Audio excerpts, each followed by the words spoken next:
It took me a little while to have a think about really what I'm grateful for from this week, certainly from this week being here. And it's the fact that people believe in me despite the fact that I might not believe in myself. And I think that's been a consistent theme throughout my time with the Armed Forces Para-Snow Sports team.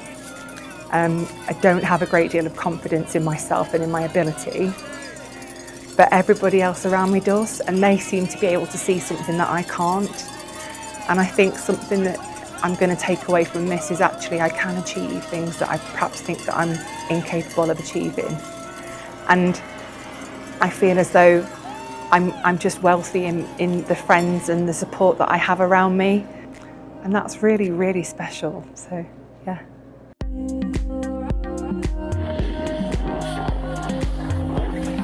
I was injured on the 25th of February 2007, just outside of Basra. We had been on an anti-indirect fire. We went past a slip road and insurgents detonated a 45 kilogram IED, and I was pepper potted with shrapnel, which resulted in me having both of my eyes removed. Ready? So when the situation arose that I had to leave the armed forces, you know, it becomes quite a challenge to decide what to do for the future. So when snowboarding came up with AFPST and moving that forward was an absolute no-brainer for me. It's a passion more than a hobby or anything else. Having got back on the snow and got to the level we have, it is awesome. For me personally, snow sports bring such freedom.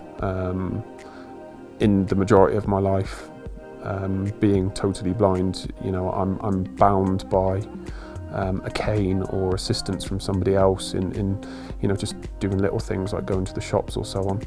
So when I get out on the slopes and I'm snowboarding, I'm completely free. The only thing that's attaching me to absolutely anybody is words. But apart from that, you know, what I do, how fast I go, and what I'm capable of doing is totally up to me, and it's completely and utterly liberating. It's a sense of freedom that you very rarely feel once you've totally lost your sight. So yeah, all I can say is thank you for making that possible. The ultimate goal for me is to get to the 2030 Paralympics. I think the sport offers a lot of similarities to my career.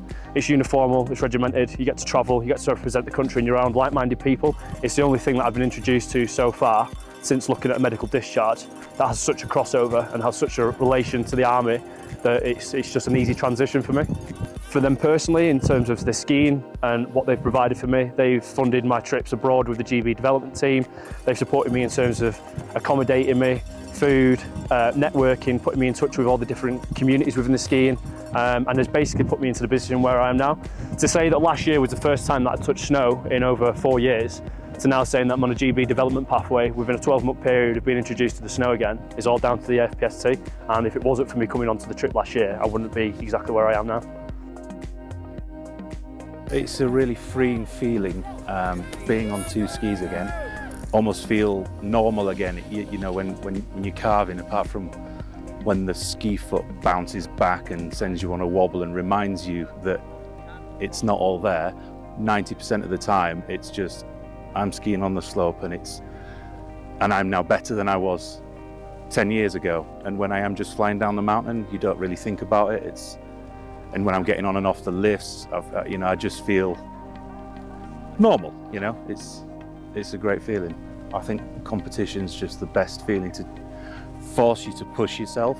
You know, I could punt around a mountain all day long on a set of skis now, but that wouldn't necessarily make me any better. Whereas if I start racing, I can then, you know, possibly justify, you know, spending all that money on a race, on a proper skiing prosthetic, because I'm so new to it. It's going to be a long journey, I think, but I don't see why I can't. It's empowering. It really is life-changing. You know, to have a spinal injury and to be up there on the mountain skiing, the whole of the mountain, and just being out there in the mountains, it's breathtaking. I think it's reinforced the idea that, you know, recovery never stops. This time last year, I was in a hospital bed, recovering, and now I'm back on the slopes.